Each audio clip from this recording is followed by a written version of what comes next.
33-17 over the playoff contending Miami Dolphins, but it came with repercussions as Brock Purdy is now starting for the remainder of the year. Are the 49ers contenders with Brock Purdy? We're going to answer that question right when we come back.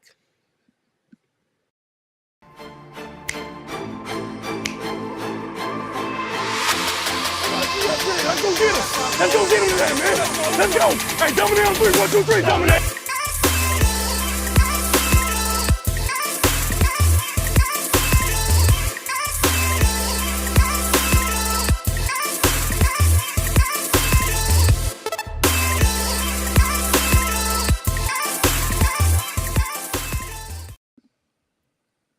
What's going on, everybody? Welcome back to another well-awaited episode of 49ers Red Zone. I'm your host, Rohan Chakravarthi. I've got my co-host, Marco, right beside me, ready to talk some 49ers. But first, Marco, how you doing, man? Hey, how's it going, Rohan? I can't complain. Been a great week of work and everything. Niner stuff, I guess when you win, you can't really be too upset. But there's a lot to talk about in terms of new quarterback, I don't know. It's kind of rough to see. Yeah, I mean, it is obviously Sunday was a little bit of a mixed emotion day where obviously Jimmy Garoppolo goes down. He was the guy who was rolling for the past couple of weeks, had the 49ers on a 4-game win streak, but also 49ers won. They're on a 5-game win streak and on to their third quarterback. We've seen this once before. It wasn't a pretty show in 2020, but we'll see. I mean, 49ers right now in a playoff position, but it's going to be tougher probably than it was before now with a new quarterback being implemented in the system. Yeah, it's gonna be a lot tougher, and the situation gets. I mean, I don't think the situation changes much, but it's gonna be tougher to win with the rookie quarterback. Obviously, especially the guy who's Mr. Irrelevant and everything. The situation gets a lot tougher and everything, but I don't think much changes. And when we talk about that a little bit later, I'll go in more in depth on why I think stuff's not going to change as much. But before we do that, do you take the 49ers win over the Miami Dolphins with a grain of salt? Because a lot of people are like, oh, Tua didn't play well. He missed wide open throws, this and that. Did you see? Because I know Chris Sims right away was like, oh, the 49ers got exposed. And then Tony Dungy said the same thing, that the 49ers defense got exposed. Did you see the 49ers defense get exposed? Or was it more so what the 49ers did caused Tua to miss those throws? I'm in two sides with this. So first, I actually responded to the Sims comment about the 49ers defense getting exposed.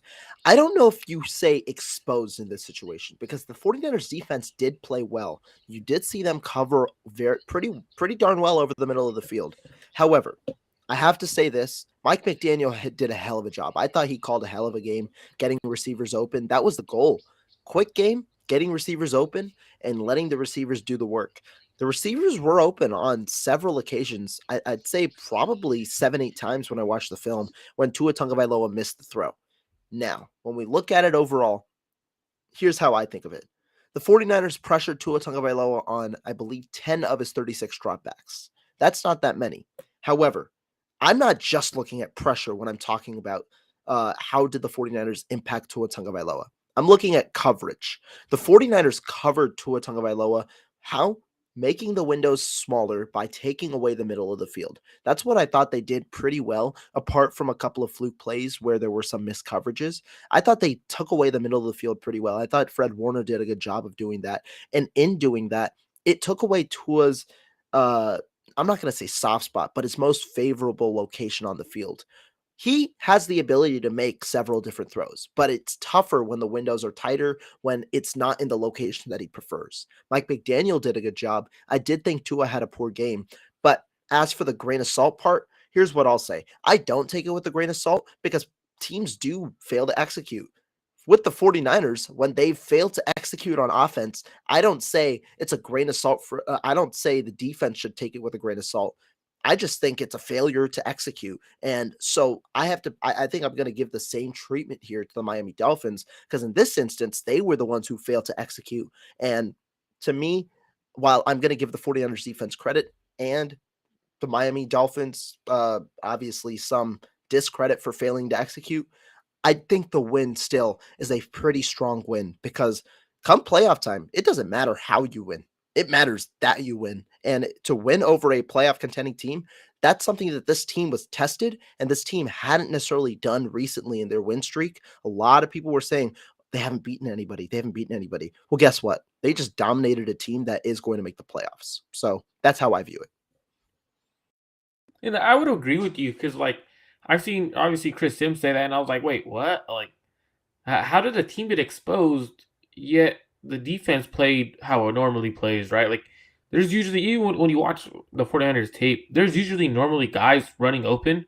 The thing is, though, is you don't get to those reads because you have guys like Fred Warner who are closing so fast that they aren't easy throws. Like, yeah, it might look like he's open, but the way these guys covered ground, they're not really open. It's kind of how the 49ers play their game. And I did notice Tua was a little happy feet throughout the game. So I was like, okay, well, that from the beginning, he had a happy feet. And that tells me, okay, he's seeing how fast his defensive line and this pass rush gets to quarterbacks, which sped up his clock. And now it's making him overthrow throws or hold on to the ball a little bit longer than he wants, or he wanted to get rid of it a little faster and stuff like that. Like the way the 49ers play is they play football very well together defensively on the defensive line, the linebackers, and the secondary. Like, you can't really say you expose someone when their best two plays were a 75-yard Blown coverage, touchdown blown to coverage, Trent just their safety not doing the right job. Yeah. Exactly. So, like, it's kind of hard to say they were exposed because if Talanoa Hufanga doesn't blow coverage right there both times, like, you don't see 17 points scored. Like, it kind of was very hard, in a sense, for the Miami Dolphins to move the ball down the field when they were forced to convert third downs. They did not convert a single third down for the entire game from last time I checked. I could be wrong. I was at the game. Like I said last time, I don't do where I go and, like, look at the stats. I usually like to look at what the film shows and what the game looked like. And it looked like they struggled on third downs, and they had to go for it a couple times on fourth down in order to keep drives alive, in order to be competitive with the 49ers. Now, I want to get moving a little bit over to the main topic of conversation. And shout out to 49ers channel. Shout out to the Polo Show, BCB over BDN. That's a great conversation, which we'll have a little bit later in terms of those two quarterbacks, because I think they're very similar. And then shout out to Edgar Scully, Hi Niner Bros, and Special at Special Moment. Hey, shout out to you. So, Rohan, now, it might be a very long conversation because it's a conversation that needs to be had. Brock Purdy, right? What do you expect from... Let's start off with expectations right away. Like, what should 49er fans expect from Brock Purdy in terms of what he is, who he is, what he should be doing, what they should expect from him, what they shouldn't expect from him? What will we see from Brock Purdy? I expect from the 49ers that Brock Purdy will have his ups and downs. Now, obviously, after the performance against the Dolphins, a lot of people were just impressed from what they saw from Brock Purdy. And to an extent, I was as well. But Brock Purdy, if we're being honest about that performance, made rookie mistakes as well. He had a consecutive 2 plays in a row where he tried to maneuver outside of the pocket with his athleticism, ended up in a sack, and ended up in a blown play pretty much. So I'm just saying one example, but overall, I still think you're going to see the ups and downs of Brock Purdy, just as you'd expect from any rookie quarterback. Remember, this is a quarterback who hasn't thrown to Brandon Ayuk, Deebo Samuel, Christian McCaffrey ever, really, in general. He played with the third string offense, was the third string quarterback for a majority of the year, and then became the second string quarterback and played on scout team for when Garoppolo was the starting quarterback. And so you haven't really seen much action And so that's what you're going to you might see some timing issues. You might see some misconnections here and there. And that's what you're trying to develop over the next 5 or 6 weeks because you want everything to be pristine come playoff time. And I do think the 49ers make the playoffs. I still think they've got a good shot at winning the division, especially if they win that week 15 game against the Seattle Seahawks. But right now, from Brock Purdy, my expectations are tempered. I'm expecting a quarterback to operate within the confinement of the system, and I'm expecting someone to go through ups and downs. So I absolutely agree with you. So it's kind of interesting because if you go on 49ers Twitter, you go on the timeline and everything, you see a lot of people hyping up Brock Purdy to be a quarterback that's going to carry. It kind of looks like people are trying to say, like, to be honest, like they're hyping him to this point where it's putting, to me, too much expectations on Brock Purdy. And what I mean by that is people were like giving him like obviously the cool nickname, right? The big cock Brock, whatever that's what people want to call him. That's a cool nickname. Like, yeah, same thing with Big Dick Nick Mullins, right? Like those are two that's cool nicknames, whatever. But when you're saying that that Brock Purdy is going to lead him to the NFC Championship, and then Jimmy's going to come back, which is another conversation we'll talk about in a little bit. But when you say like, oh, he's going to lead him to the NFC Championship game, and well, like, first of all, I have not seen the 49ers clinch a playoff spot. Have you?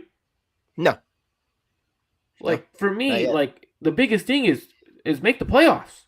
Make the playoffs. Like you're 8-4 or you're 8-4, and fans are talking about the playoffs. Like, let's talk about making the playoff before we even talk about the NFC Championship game. Like, let's do that first, because once you bring in a young quarterback, we don't know what Brock Purdy's going to do. I've seen quarterbacks come in their first week, look freaking good, and then they stink it up. Nick Mullins. Right? Like, we've seen that. We've seen Nick Mullins do that, yeah. So, for me, it's like, okay, let's temper expectations, y'all, and hopefully we can win. I think 10 games gets you into the playoffs, and hope he wins 2 more games. Even if it gets you to the wild card spot, I think that's a success with your third quarterback, right? Like, for me, I think Brock Purdy is a young quarterback who you don't need to change the offense from Jimmy to Brock, but you could add a little bit of that Trey Lance offense that Kyle designed for Brock Purdy. And what I mean by that is move the pocket, make it easy on the young quarterback, right? Like, we've seen what he could do from the pocket. He's a good quarterback, right? Like, he has his limitations, the arm strength, the ability to push the ball downfield, outside and deep. Like, he has his limitations, and it kind of reminds me of Jimmy Garoppolo. But Brock Purdy, in a sense, is a little bit more athletic and is mobile. So what you got to do with Brock Purdy is you got to move that pocket. Eventually, Kyle Shanahan's going to start boot action, play action boot with Brock Purdy because he's able to do it. And if you cut the field in half and you force him to make reads only on half a field, I think it's going to make him even better for the first couple of games. And I think that's what he should do. But I don't like fans saying Brock Purdy's going to lead us to the championship and then Jimmy Garoppolo will come back and step in. That's a very hard task for any rookie quarterback to do. And granted, the Mr. Irrelevant to do it. But I do get why there is some like hype, right? Like he looked good in college. He was a good quarterback. He was average quarterback in my opinion. I had him as a this year. I had him as a 6th round grade. If he would have came out his junior year, he would have been a 4th or 5th rounder in my opinion. I thought he waited a year too late. He has this mentality to sling the ball. Which in college it got him into situations where it's like, dude, you don't have that strong of an arm. But what do you think about using that Trey Lance offense in the boot action for Brock Purdy? I think, well, first to bring up that, I thought Kyle Shanahan did a hell of a job on Sunday, simplifying the game plan and really playing to Purdy's strengths in a way. You did see some. We haven't seen many bootlegs at all from Jimmy Garoppolo. We haven't seen it. It seems like it's been a decrease in play action, at least play actions that result in bootlegs from Jimmy Garoppolo. It's been mainly play action and then remain in the pocket and make the play. With Brock Purdy, you did see on times where he had that bootleg action, and I do think that will improve. Your part about going towards half of the field, kind of reading half of the field to make it easier for a rookie quarterback, I could see that. Why? Because we understand Kyle Shanahan can scheme receivers open on one side of the field. We've seen him do it with the way that route packages are run, and then you essentially make the read easier for Brock Purdy. So I do think that's a viable solution. I think that could be an extra part of the offense. Obviously, when you rep it more in practice and get it back implemented into the game plan, I think that would be a cool idea. But Brock Purdy, I mean, overall, the one difference that I'd say that Brock Purdy has right now, the one distinct difference, apart from arm strength, I think arm strength is a clear difference, but the one main difference is that tendency potentially to create turnovers. He had a turnover this past week because he wasn't afraid to sling it, right? He gave a one-on-one to Brandon Ayuk. And if he had put that ball in good placement, it likely becomes either a completion or an incompletion. The ball was way too far on the outside on a one-on-one route to the or on the inside on a one-on-one route You mean to the inside? outside. Yeah. Yeah. But like he wasn't afraid to sling it. He did it twice. That was one. The second one was when he had Deebo Samuel one-on-one going over the middle of the field to the end zone. Didn't think that was a bad read. Just got to place that ball better. But one thing I will say, despite that maybe tendency for one or two of those plays, I feel like Brock Purdy does understand the limitations that he provides offensively.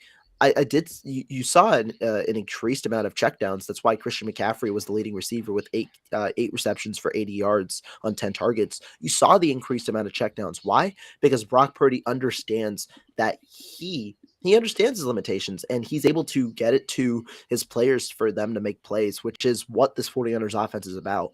And the last thing I want to say about Brock Purdy and potentially what we could see from him, one thing, the thing I was biggest impressed about, even more than his pocket presence, eye manipulation. Brock Purdy, that's where that experience comes from. I saw several times where he was eyeing away either a linebacker, eyeing away a safety, and able to create that throw. Understanding his limitations. There was one play where he did a great job eyeing away Javon Holland, who was a single high safety, eyeing him away to the left side just enough so he could fire that in-breaking route to the right side where the safety should have been. I like that. I think the eye manipulation that he had on several plays it just indicates the amount of experience that he has and really the IQ that he has as a football player. I think that is going to play to San Francisco's strengths as well.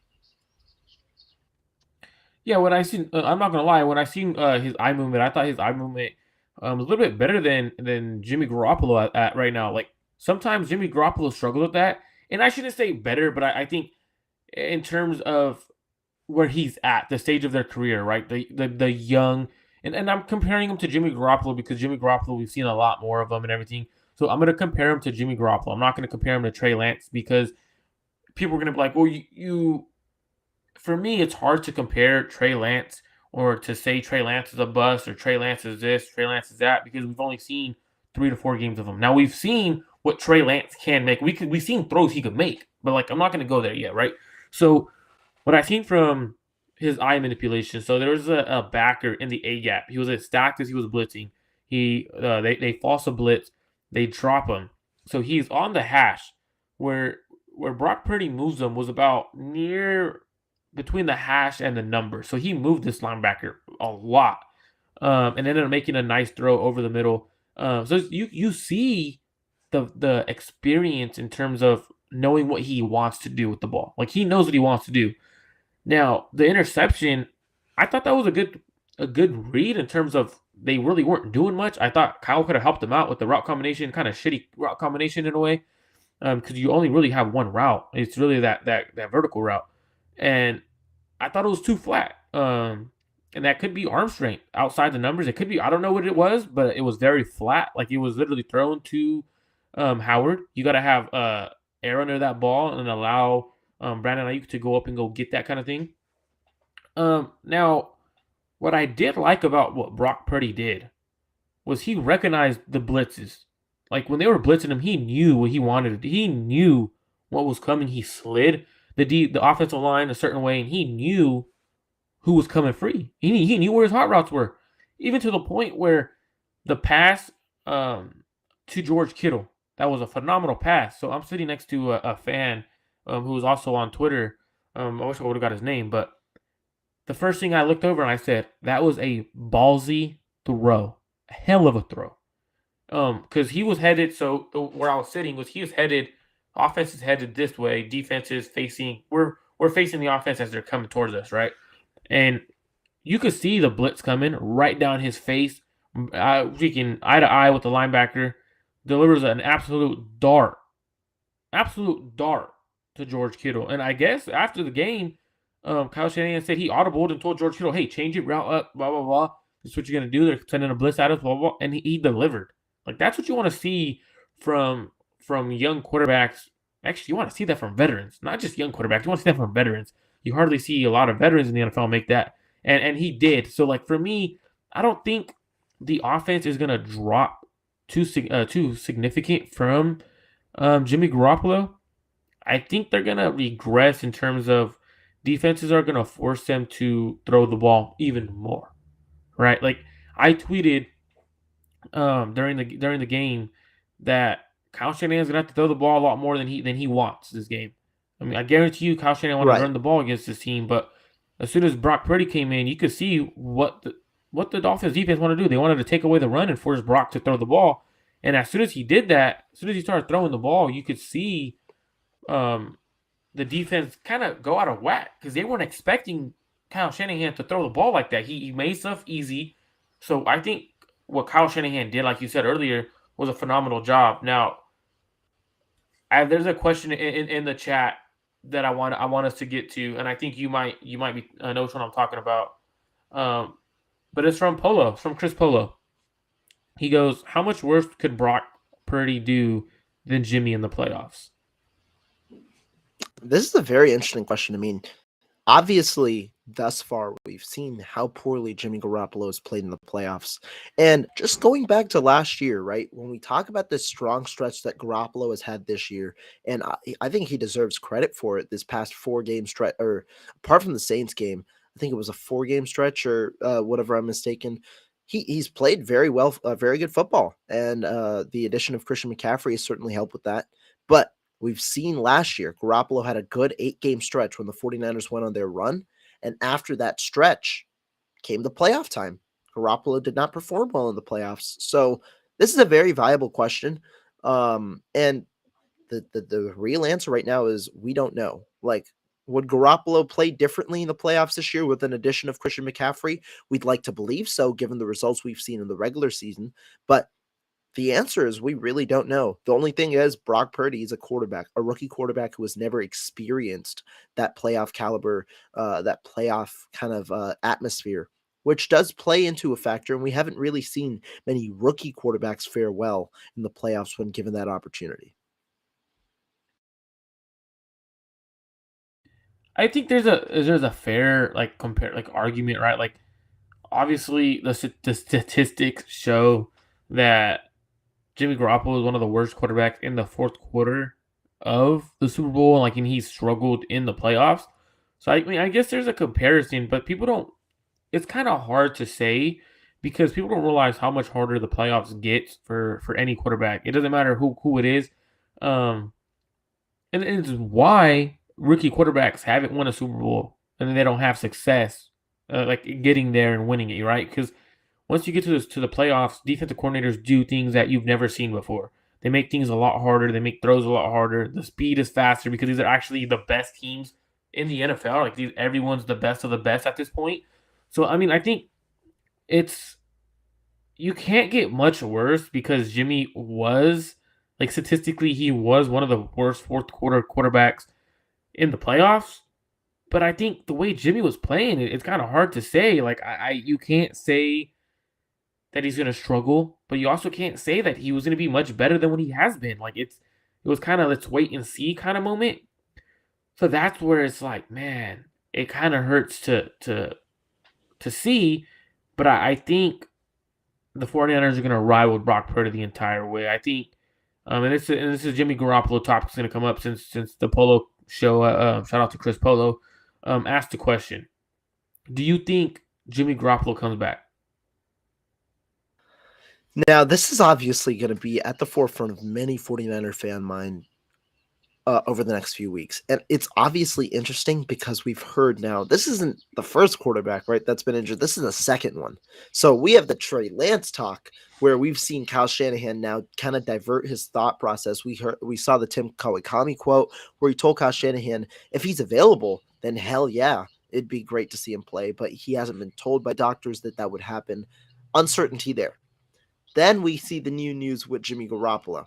7 to 8 week timeline with the potential of maybe returning in 6 weeks or maybe being fully healthy in 6 weeks. That places him in line for the divisional game at the earliest. That's there.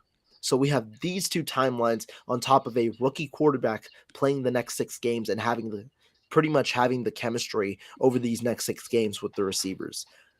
Me personally, I think the 49ers are going to ride with Brock Purdy for the remainder of the year. Trey Lance, it just seems like there's too much uncertainty with his return. I would personally like him to return, even if it is in a backup role, just to get the reps, right? That's been the main thing lacking. If he's fully healthy and if he's fully cleared and like back up to game shape, why not get the reps? Second, for Jimmy Garoppolo, he might come back in the divisional game, but remember, being cleared and being ready to play are two different things. We don't know how Jimmy Garoppolo is going to respond now. It isn't a big time injury like the shoulder injury was last year that required him to have a surgery, and obviously that repairment it's something to his foot. We'll see how that goes. Obviously him in 7 to 8 weeks, but I think there's two factors to this. Not only Jimmy Garoppolo returning for the 49ers, does it make sense to give him back the reins once they've been rolling with Brock Purdy for 7 to 8 weeks, and that it's the playoffs, but also, is Jimmy Garoppolo going to want to return to the 49ers, risking himself a chance of injury and potentially losing himself out on some money at the end of the year?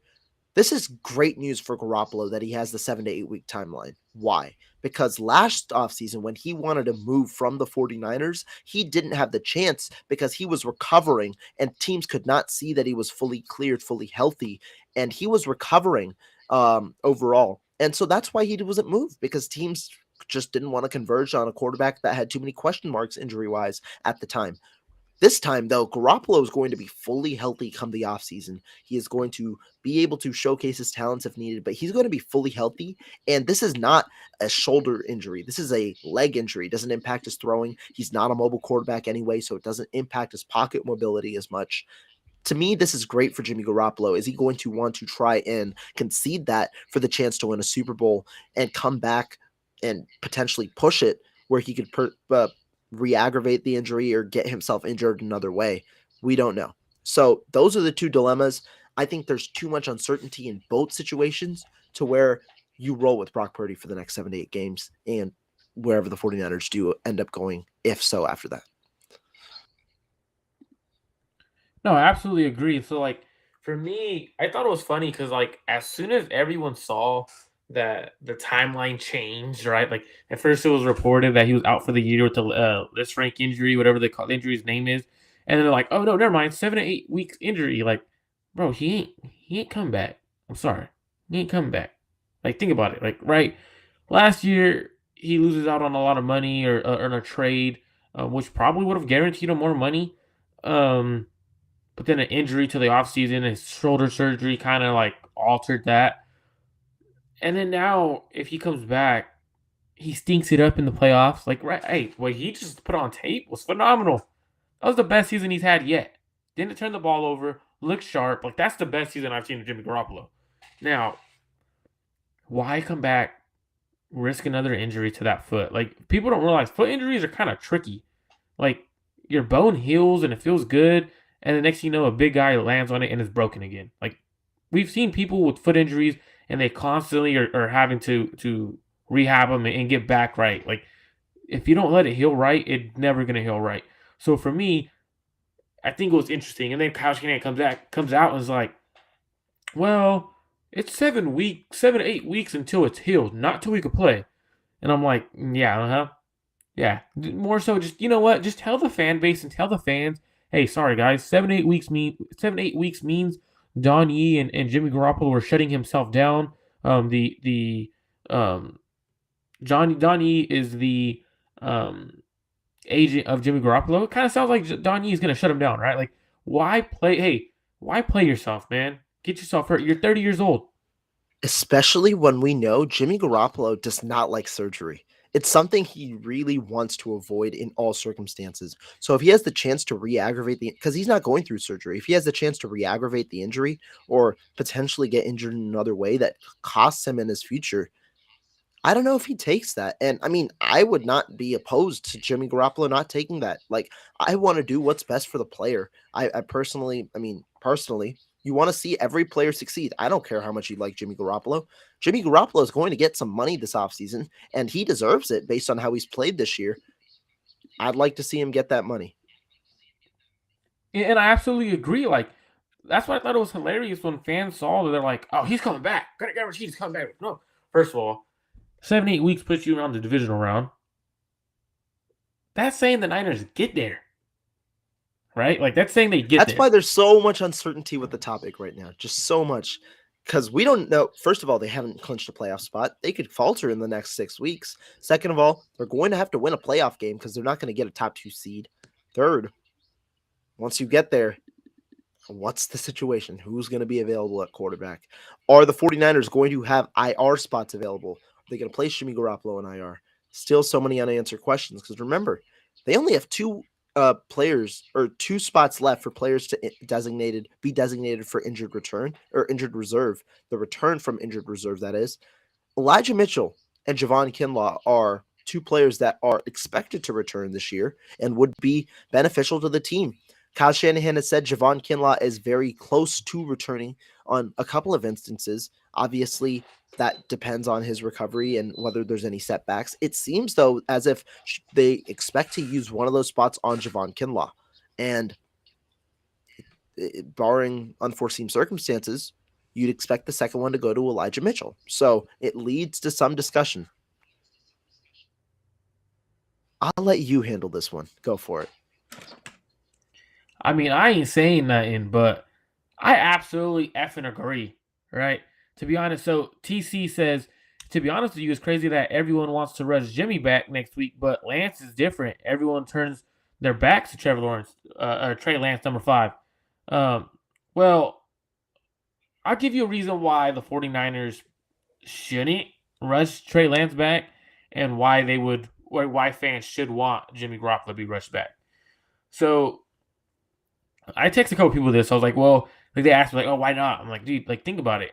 You literally just invested your life savings in Trey Lance to be the quarterback of the future. Jimmy Garoppolo was like a pump and dump scheme in terms of like you're trying to pump him up and then just let him do what he does in the playoffs, whatever, and then dump him at the end of the year. Like that's essentially what you are doing. So it doesn't matter to the 49ers organization if he gets hurt again. Like to be honest, be 100% honest, the 49ers probably don't give a shit if he comes back, plays, gets hurt. Like, let's be real. Because he's not in their plans for the future. Like, I'm being 100% honest. Like, I'm not going to sugarcoat things. Like, so for me, at that point, I'm kind of like, hey, no, Jimmy, actually, you know what, Jimmy? Don't come back. Bro, take care of yourself, right? Like, the organization moved on from you already. Like, they went, traded, and they got a rookie, Trey Lance. Don't come back. Like, I'm not saying that in terms of I don't want Jimmy back, blah, blah, blah. Like, that's a different conversation. But you have that thing where it's like you're not under contract. They got this young rookie. They got 2 young rookies like under contract next year, so they don't care if you get injured or not. Like they really don't. Now, stepping away from all that, like the way I look at it in that way, I definitely think Trey Lance is more capable of coming back than Jimmy Garoppolo. People don't realize. Like, they check this out. People don't realize Is that true? Organizations. Actually, I want to hear your thoughts on this. I'm not gonna say it's true, but like, so think about it, right? There was a medical staff. He used to be a medical personnel in the NFL. He came out and he was like, oh, the 49ers or Trey Lance is about 8 to 12 weeks or whatever, or 8 weeks, whatever the hell he said. I forgot what it was. But it pretty much, it put him his timeline like the end of December, the middle of December, right? Yeah. Hey, look at Jesse over here trying to. He said, "What up, you goof troops?" Man, hey, Grandpa, get out of the chat. It's time for you to go to bed in the East Coast. Go Mimis, wait, man. what? How is he still up? Man. I don't know, man. Take your medicine, Jesse, and go to bed, Grandpa. No, but if you look at Trey Lance, right? Like the organization isn't going to tell the fans what's going on with the injury. Like they don't. When's the last time they've done that? For example, look at Arik Armstead. I thought it was just a simple foot injury, and then it ended up being 2 feet that was injured. He had a broken foot or some weird stuff where Jesse. You talking Lance, the two different injuries you mean? No. I'm talking about Armstead because Armstead had like at first it was just a simple like it was plantar injury, and then it was first plantar fasciitis or however you say it, and then he had another injury on the other leg on top of that. Yeah. Yeah, so like he had 2 different injuries. And it's like, wait, didn't you guys say? You guys told the media it was just a foot. Like they didn't even say what it was at first. Like, oh, it's just a foot injury. Yeah. He'll be fine. And then and then he has like a more severe injury, and it was on both feet. Like it wasn't on one; it was on both. Like so, we look at them the way they've always hid injuries, right? Like Jimmy Garoppolo at first last year. At first, he wasn't that injured, and then it ended up being he needed shoulder surgery, and he ended up having like a torn ligament in his thumb. And at first, it wasn't that bad. Like if we look, and the funny part was he was gonna need surgery on the thumb. The shoulder was gonna be fine. Then it flipped. The thumb ended up not needing to heal, and it was the shoulder. Yeah. So if you look at everything the 49ers have said and everything they have done with injuries, they don't tell you guys, they don't tell fans how it really is. And there's a reason for it because it's one of those leagues where you kind of got to hold your cards to your chest as tight as you can. Like you don't want no one to know your next move, as you shouldn't, because that's the whole purpose of the NFL, right? And we've seen that with a lot of injuries with the 49ers. A lot of injuries. Like, if you could go back and you could look at a lot of their injuries, we've seen them. D Ford, like exactly as I say D Ford, look what Grandpa Jesse says. D Ford is still week to week. I'm pretty sure D Ford's back injury was nothing serious. John Lynch said it like 10 times. It's not that serious. He'll be back this week. He's very close. Like, so realistically, Trey Lance could be way ahead of schedule. Way ahead of schedule. And no one knows. Why? Because 49ers fan base isn't going to tell anyone. No, that's fair. That's fair. I mean, to me, I'm not going to speculate, right? We're going to base the information on what we've seen. He could be ahead of schedule. To me, the biggest thing with Trey Lance is it's not the recovery necessarily, but it is how fast can you get him to game shape and how fast can you regain that confidence? Because remember, man, not only he's a quarterback, man. Game shape, but he hasn't played. Isn't game shape? He hasn't played. Man, he hasn't played. Game shape for quarterbacks is different than actual other players, man. It's important for him though because he runs. It's important for him. Yeah, but it's important. Rohan, but even when he comes back, he's not going to be the running quarterback. They're not going to run him as much as they did. That's what they got Christian McCaffrey for. That's true. But I do think the mental aspect is important. I understand Trey Lance is strong mentally. I do think though, especially for a player who hasn't played in 3 years, especially because the season likely rides on you when he comes back.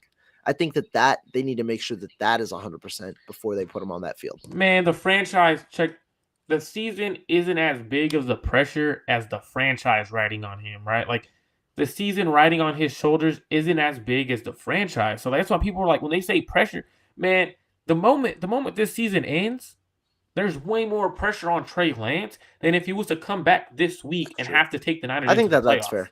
I think that's fair. Yeah. Because you're already in a situation where Jimmy Garoppolo put you in a great situation where you're pretty much in the playoffs, win 2 more games in the playoffs, and the defense is so good that they win 2 games just off of the defense alone. So there isn't much pressure because you're riding that defense. Like even if Jimmy Garoppolo dropped Purdy, like if we could go back and this is what makes me question things is we see guys like, damn, what's the dude's name that was bashing Trey Lance because he was banging his daughter? What was his name? Colin Cowherd? Colin Cowherd, right? Colin Cowherd talking mad mess about Trey Lance, right? Oh, he ain't gonna be able to do it, blah, blah, blah. And then Brock Purdy comes out and he was like, well, I think there's a chance that the defense carries them. He doesn't have much pressure. Like, bro, the defense is the same defense it's been all season. I'm not saying like you, I'm talking about more like Colin Cowherd and stuff, like those kind of people where it's like, whoa, why are you guys changing up on the Trey Lance, Brock Purdy situation where it was like, well, but like going back to the topic, I think Trey Lance is closer to returning than Jimmy Garoppolo for the 49ers, if that makes sense, because I don't think Jimmy Garoppolo is coming back at all. I don't. And I think Trey I Lance think that you can make the is argument way more ahead.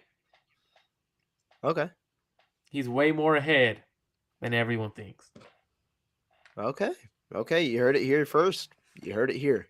But let's put that aside for now and just assume at the moment that Brock Purdy is going to be the quarterback, because this is the biggest question of the night. Do you think the 49ers are still contenders? And I mean contenders to make the Super Bowl with Brock Purdy, the third string quarterback at the helm, similar to how some people have said on social media this week? No. Yeah. Okay. There we go. I'm gonna be real. No, because I've never seen a rookie quarterback in the history of the NFL win a Super Bowl. It's hard for rookie quarterbacks to win in the playoffs. So for me, are they contenders?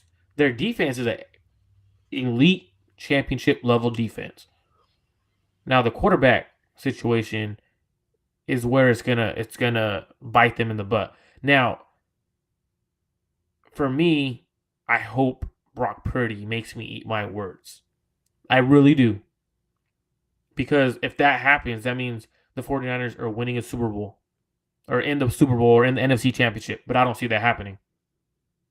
Now, the only way they make the NFC Championship is if Kyle could somehow get that run game going where someone runs for 200 yards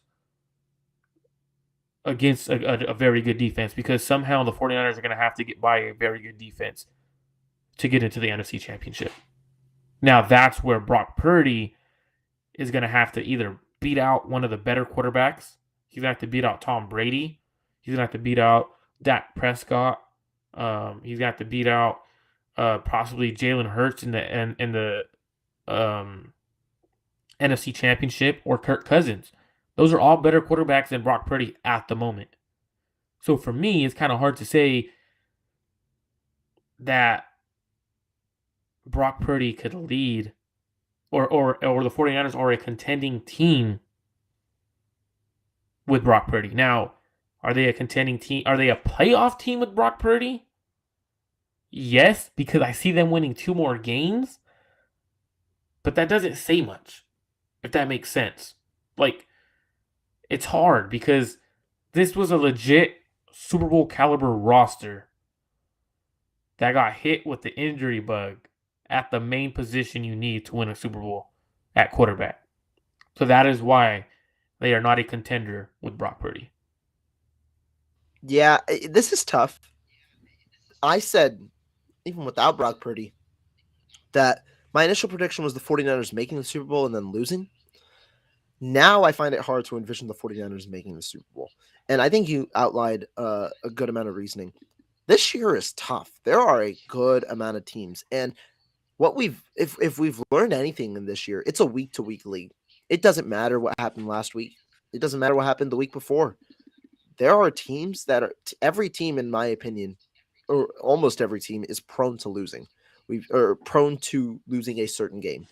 We've seen teams that have elevated themselves. We've seen bad teams beat good teams. We've seen all sorts of situations this year, right? I mean, if you want an example, the Colts beat the Chiefs. You can say similar things about almost every playoff contender this year. Now, saying that, I still find it hard to believe just because I think Brock Purdy, I think this next 4 or 5 game stretch when the 49ers are playing consistent playoff contenders is going to really indicate what Brock Purdy's made of. But I do think I do have my reservations. while I thought that this game was impressive given the situation, I don't think the game was as impressive as many people have outlined it to be based on pure play. I graded Brock Purdy at a B minus, and then I graded the 49er quarterback room at a full B. And that was involving the situation. I think Brock Purdy has the ability to do things, but I also think his limitations are going to harp on this offense and make it a little more or a little easier to defend necessarily, just because he doesn't have the requisite arm strength for certain throws, because obviously he's prone to sometimes making those rookie mistakes. I think it will be easier to defend. An elite defense has been key, right? The 49ers have rid on an elite defense before, and they've made tough runs. I'm not saying that Brock Purdy is going to flunk out. I think that there is hope for Brock Purdy, especially given that the 49ers have made the Super Bowl in 2019 and then last year without elite quarterback play at all. But I do think that I have my reservations, especially against a team. I know people might not necessarily like it, but the Cowboys right now are a good match for the 49ers. They've got a strong defense compiled with a strong secondary, and they have a good offense with good offensive line play and defensive line play. How do you beat the 49ers? You've got to be able to win the trenches. When the 49ers this year face teams with good offensive line play, they've struggled at times. Even this past game, they pressured Tua on 10 of his 36 dropbacks because of that quick game. Against the Chiefs, they weren't able to get enough pressure. Against the Atlanta Falcons, probably one of the better offensive lines that they faced all year, Marcus Mariota had one incompletion in 14 attempts, and the 49ers got dominated in the run game. The Cowboys have a strong run game, strong passing game. I think that they're a good match for the 49ers. And even with Jalen Hurts, I think the Philadelphia Eagles, I'm not saying as a slight to Jalen Hurts, he just doesn't have playoff experience. I think the Eagles also match up well given their strengths along both sides of the offensive defensive line, as well as their strengths on the offense and defense. So I think that there are some strong contenders in the NFC that can match up well against a Jimmy Garoppolo last or Trey Lance last 49ers that give me a little reason to be concerned. And that's why I don't think the 49ers will make it out of the NFC. I think they can win a playoff game. If I think they can win one, but I don't think they'll make the NFC. So like even if you look at who they play this week, right? They play Tampa. Even if you beat Tampa, he looks solid. I don't think Tampa Bay is that good of a team. Like realistically, I don't think Tampa's defense is what it used to be. They have holes in that defense. Like they're banged up. They aren't as good as they used to be. And I think their offense has struggled all season long. That if you win, it's going to be because of the defense, realistically. But there's a few comments I want to get to real quick. I got one from John V. He says, I feel like you can be a contender if you can execute a game plan that's tailored best for your strengths and weaknesses at the QB position. I agree, but what is going to be the game plan? If a Like, are team's you taking just away going to the run eliminate game, all deep shots? Like, I wonder things like that. Will you eliminate all deep shots? Or how will teams now defend the deep shot? Will they just be okay with one-on-one coverage, knowing that Purdy's throws will take a while to get there? Or are they going to have to require safety help? Because the one thing, even with Jimmy Garoppolo not necessarily being an explosive play quarterback, they gave safety help on some of those deep shots. Garoppolo missed a good amount. Let's be honest. On the tape, he had him. He missed a good amount in terms of not throwing the football there. But I think now that percentage even decreases the amount of times that you favor the deep shot. How are teams going to clog the middle of the field, understanding that it takes a while for that throw to get to the boundary? How are teams going to try and take away from Brock Purdy's strengths? That game plan, I feel like the reason that it's tougher is because that game plan now has to be a little more minimized. And when it's a minimized game plan, there's less that you have to worry about, which is why defenses can prepare better. no, absolutely. Like the game plan against Brock Purdy should be force them to throw the ball, sit on routes, force him to throw outside, force him to throw deep, stuff that he struggled in college. So like you looking at that, it's like, all right, well, if you do that, then what is the game plan? Like, how do you attack? How does Kyle attack it? You have to get very creative and you have to be perfect. And asking Kyle Shanahan to be perfect with the third string quarterback, it's kind of hard. They like fans are gonna be like, well, it's Kyle Shanahan, man. we're talking about Nick Mullins as quarterback at this point. Like, we don't know what Purdy is, but he's closer to Nick Mullins than he is Jimmy. Just being honest. I think so. Yeah, I think he's better than Nick Mullins. I don't know. I don't know if you just said that or not, but I think he's better than Nick Mullins. I think he does have maybe a little more arm strength than Nick Mullins. I think his pocket presence though is better than Nick Mullins. I think he's better, just based on the initial outlook. I'm not the biggest Purdy fan necessarily. I like the draft pick. I didn't have a problem in that. I also liked the potential of him being the backup for the future.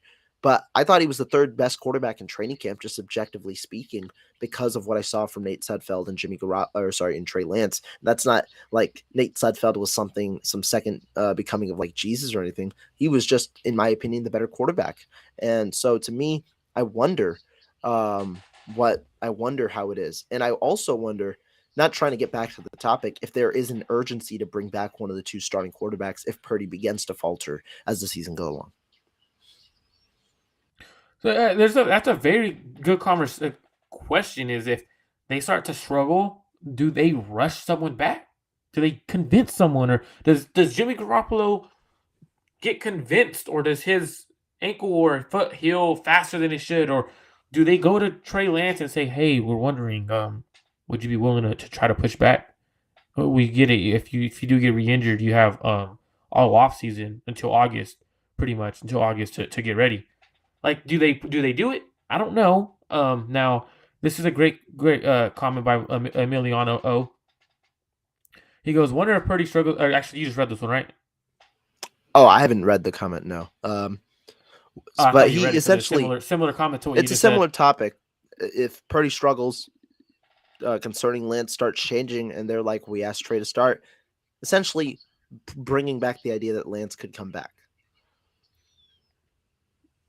And so for me, I think it's a good argument. I mean, I don't see why he can't, in terms of, yes, the confidence, the mental aspect. It's a huge aspect in the game of football. But if that ankle's fully healed and that ankle's ready to go, I could see why he wants to come back, why his team wants him back. Remember, if to start the season, Trey Lance is QB1 and Jimmy Garoppolo is QB2. If you were asking me, Rohan, who would I prefer to come back? QB1 or QB2? I'm taking QB1. QB3. Why not QB3? No, I'm joking. But might as well. At that point, might as well just go Josh Johnson. At that point, you know what I mean? Like, if he's struggling, might as well just go Josh Johnson at that point. Like, I don't know. It's one of those conversations where you have to get in depth. You have to know what's going on behind the scenes. Now, you and I, we may or may not know what's going on behind the scenes. Like, let's be honest, we may or might know. So for us, it's a little different in terms of how we see things. Because yes, we do know. We did see a video. I posted the video from Trey Lance's brother, Bryce. Yeah, I posted that video. A doctor did tell me that's ahead of schedule for where he's at. That's ahead of schedule. And he said that is probably an old video. He said that is probably an old video, what you're looking at. That's exactly what the doctor told me, that he's a team not a team doctor, but he used to be a team doctor in the NFL. And he said that's probably an old video that you're looking at. He goes, because around that time frame, he goes, they usually already have been doing that. They're usually, if he's willing to jump on one ankle, 1 foot at a time, that means that he's been doing that for a little while now. So for me, it sounds like he's ahead of schedule. Now, I don't know if you talked to anyone or anything, but I'm sure we'll talk after, and we'll kind of see where we're both at. We're not going to say it on here or anything, because don't want to spread anything or have people take it out of context. No misinformation. Yeah, that's at the end of the day, that's what we're not trying to do. So going to the Tampa Bay Buccaneers. Let's go a little bit of that route now, since the conversation is kind of drifting in a different direction that we don't want to go. Talk to me about the Tampa Bay Buccaneers offense and what the 49ers defense is going to be able to do to them, and what they are going to, how they're going to try to attack the defense, and so on. If I'm being honest, I think this is a very similar team in terms of how their offense is operated compared to the team we just faced in the Miami Dolphins. Now, don't get me mixed up. I'm not saying that they're an explosive play tree, because obviously the speed isn't there. That the speed is there in Miami. But what do I mean? Teams that offensive lines have not played well, forcing a more quick game approach.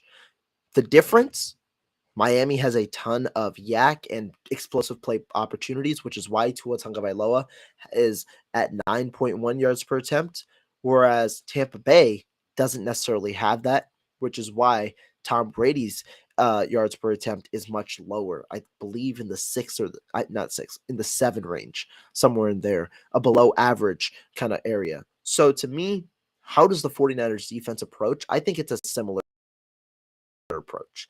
Take away the quick game, and to do that, you want to make them one-dimensional. Miami had a better running game than Tampa Bay, and Miami had their running game essentially shut down, especially in that first half where there was 13 carries for 5 yards. Tampa Bay, Leonard Fournette has not played very well this year, at least in the second half in certain areas. He's had a couple of good performances. Rachaad White has stepped up as of late. But if you can shut down that running game with the new influx of talent, obviously Ark Armstead returning your trio of linebackers in there, if you can stop Tampa Bay in the run game, it's going to make it harder for them to pass the football. Now, Tampa Bay obviously has Chris Godwin and Mike Evans, but Evans has been underutilized recently because you don't have the big playability when you can't drop back for long. Brady's time to throw has been pretty darn low this year, similar to how it's been in some certain years past. And I think that that's where the game's going to be in the hands of the quick game, which team can execute better in that facet of the game. I think you're going to see a lot of screens.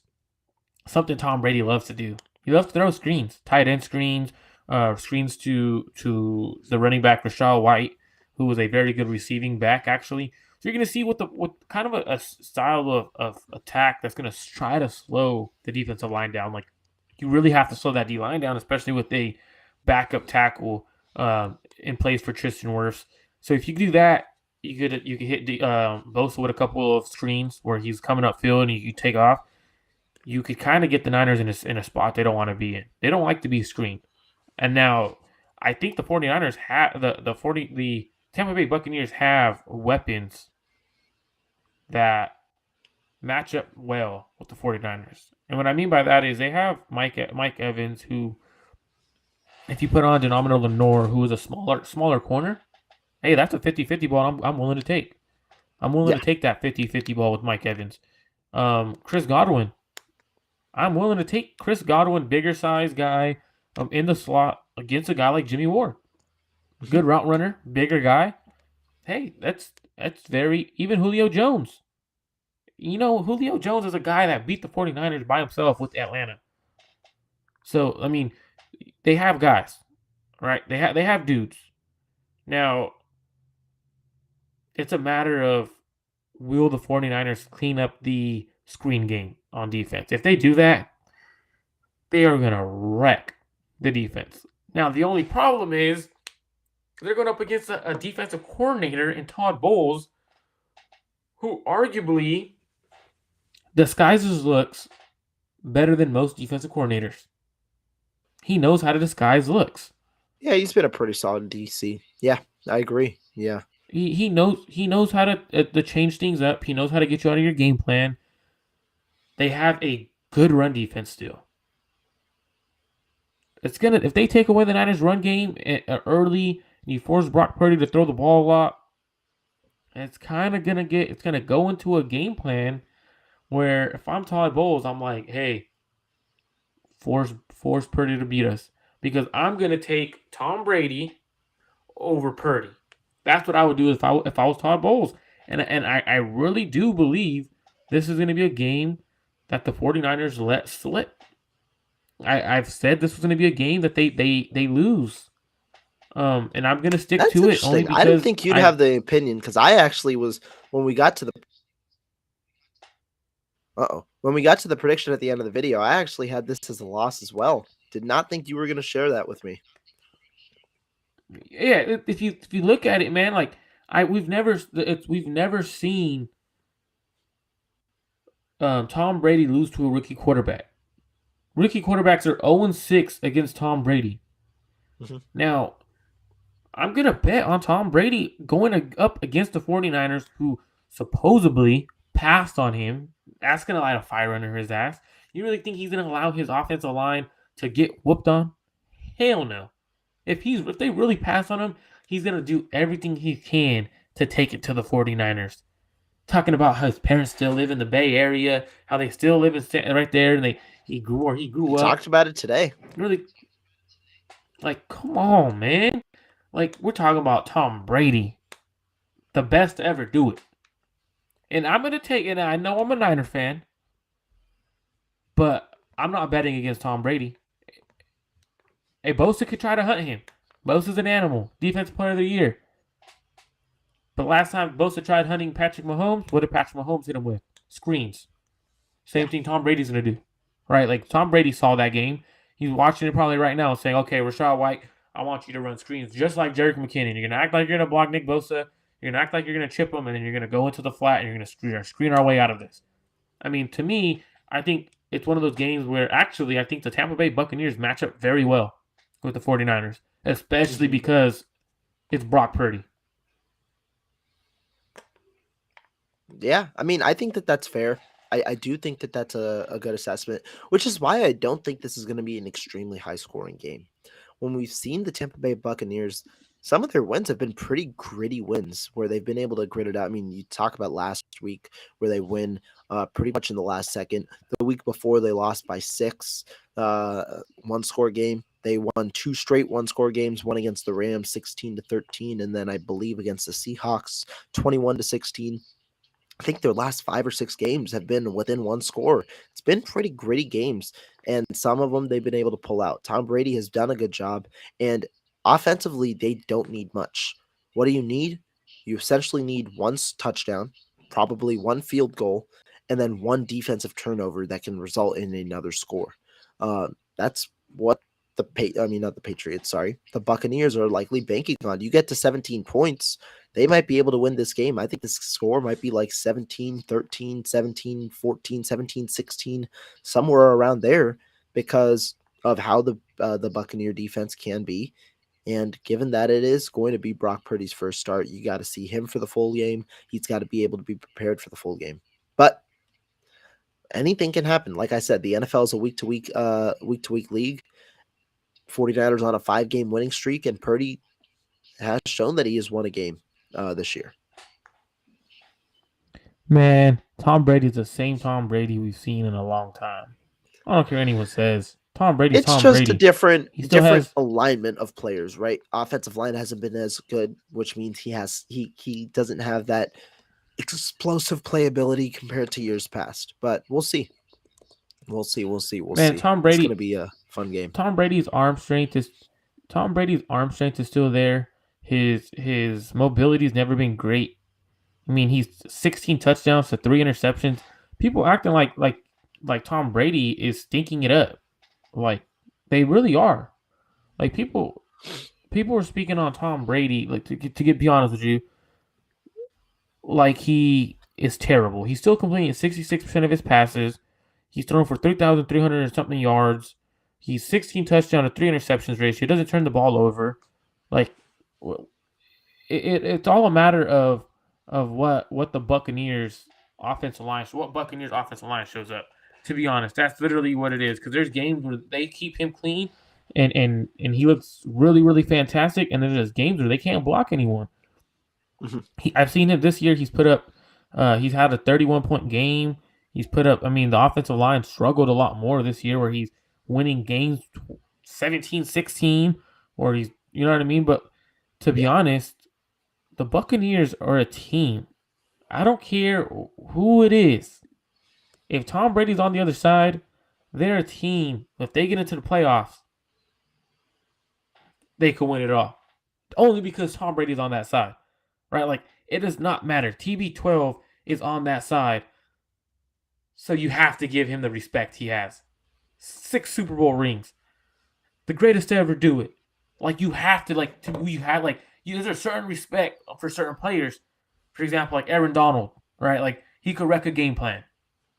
Tom Brady, Patrick Mahomes, like, these guys are the best. You have to respect them even when he's 45 years old.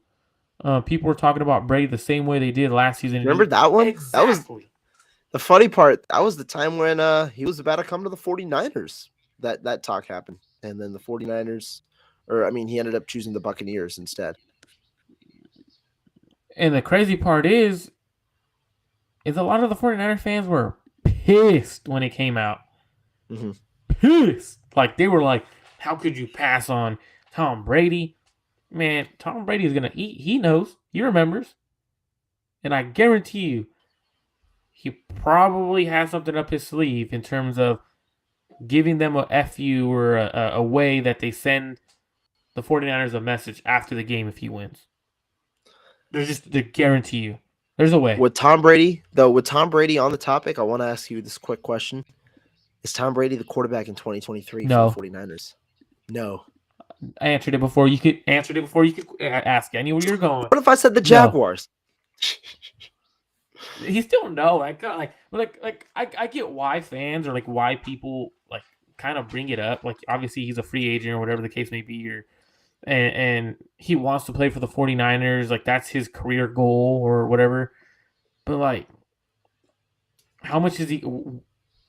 Okay, ask the same question and give me a cap hit number, and then I'll say yes or no, because that's what it comes down to. Oh, cap hit? $20 million.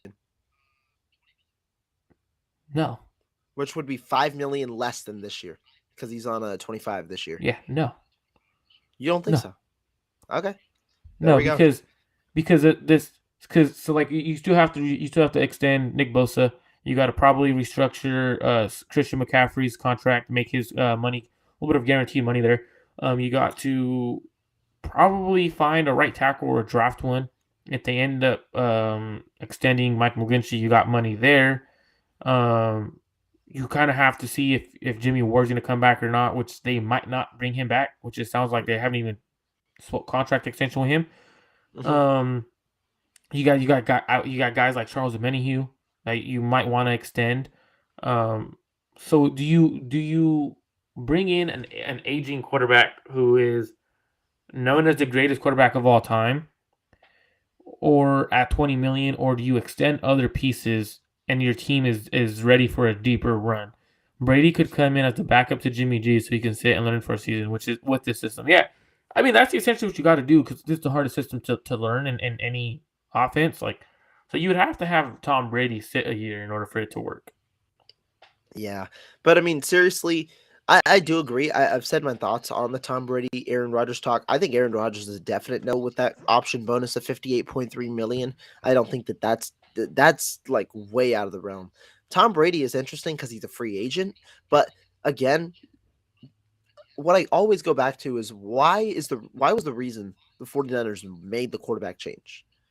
Obviously was the disappointing play and really disappointing injury history of Jimmy Garoppolo, but also it was contractually understandable to go from $27 million to $7 million at the quarterback position means you get $20 more million to insulate your roster with other players or to extend your own players. The 49ers understood that this next few years was their championship window, understood that they have an influx of young talent that is going to require extensions such as Deebo Samuel, Nick Bosa, potentially Brandon Ayuk next year, and players like that, which is why they needed that extra cap space, even with the cap spike, because of the flexibility that a rookie quarterback brings. And I'll also bring up the stat that really shows that this isn't only the 49ers philosophy.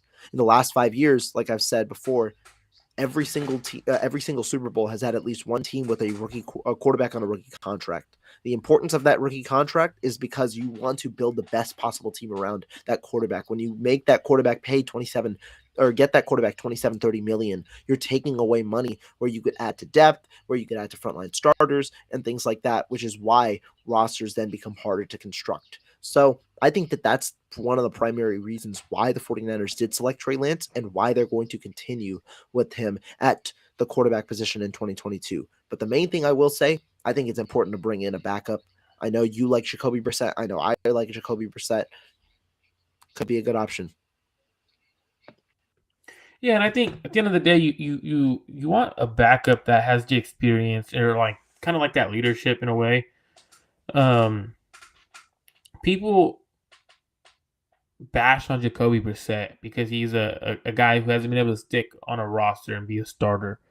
But people also forget that not all quarterbacks in the NFL are starting material. And Jacoby Brissett is a hell of a backup, a guy who could come in and spot you 6 games and stuff like that. So for me, I think at the end of the day, you gotta look for a backup who has experience. I can't see myself rolling with Brock Purdy in terms of being the backup quarterback, especially if it's Trey Lance. If the 49ers stick with Trey Lance and Brock Purdy, you have 2 inexperienced guys. Even if Brock Purdy plays out the rest of the year, whatever, that's still inexperience. Like 6-7 games under your belt isn't enough, right? Like as a backup quarterback. So for me, I think there's an argument to go out and spend big on a backup quarterback. I also think there's an argument where you don't go get a backup quarterback and you let Brock Purdy play and you let Brock Purdy be that dude. Now, I know we've gone a pretty long episode today, but I want to ask one question. Give me a final stat line for Brock Purdy. What does a good game look like, and what does a bad game look like? Okay. I mean, I can start with the bad game. I think that is a little easier. I'd say under 65, maybe 64, 63% completion percentage, somewhere around there, under 63. So maybe 60 to 62 completion percentage, multiple turnovers. So either 2 interceptions or 1 interception and a fumble, and a higher interception to touchdown ratio. Or higher turnover to touchdown ratio. I think that would be poor for the 49ers because you're costing opportunities. You're turning the ball away when in this system, what you need to do is essentially the opposite, and you're not completing passes at a high level. So I would say those are the 2 main things. A good game, a good stat line for Brock Purdy would probably be 17 of 25 passing, 220 yards, 1 touchdown, no picks, or 2 touchdowns, no picks, something like that. Okay, I get what you're going. I think a good game. I'd probably actually boost the numbers, maybe like 22 of 28 passing, understanding that Purdy isn't going to likely have a high ADOT. So probably something like that, but similar range. I'm gonna go for a good day of a good game. I think the number is 29, 30 is like 28 to 30 is the range you want him to throw. I'm gonna go 20 of 28, 245. Maybe 2 touchdowns and interception. Yeah, that's kind of a good game for him. That's kind of what I expect from him. Now a bad game, 28 passes. If I'm going off 28 pass attempts, you're looking at like 17 of 28, 16 of 28, whatever the case may be. 1 touchdown, 2 interceptions, 3 interceptions, whatever, or 2 interceptions, like whatever the case may be. But like, it's going to be struggling to push the ball downfield. But like, I don't expect that because like, I think he's going to have an okay game. It's not bad, not good, okay. You know what I mean? Like it's going to be one of those ones where it's like he showed that he could swim and not sink. Yeah. It's not saying he's going to swim good, but he's going to show he can swim a little bit. Mm-hmm. Yeah, no, I think that's fair. I think that, yeah, that stat line's the case. And I think it's going to be a good indicator maybe of how the next few games will go. We'll have a better sample size in that regard. And I think the best case scenario isn't that the 49ers, because for example, if you look at the 49ers schedule, so they play Tampa and then they go to Thursday night right away, Seattle, right? Like at Seattle.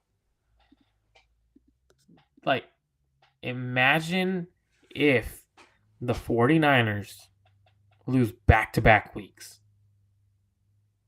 That would be bad.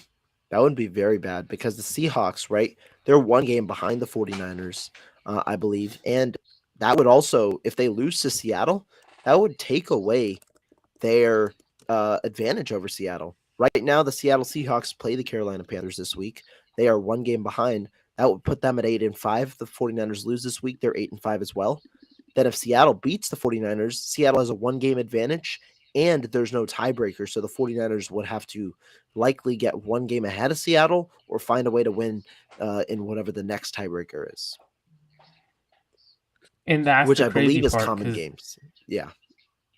it's man, yeah, you know how much pressure is on Brock Purdy from this fan base, hyping him up, and then you're pretty much essentially you're 2 games ahead of Seattle, even though you're one game because you have that tiebreaker over them.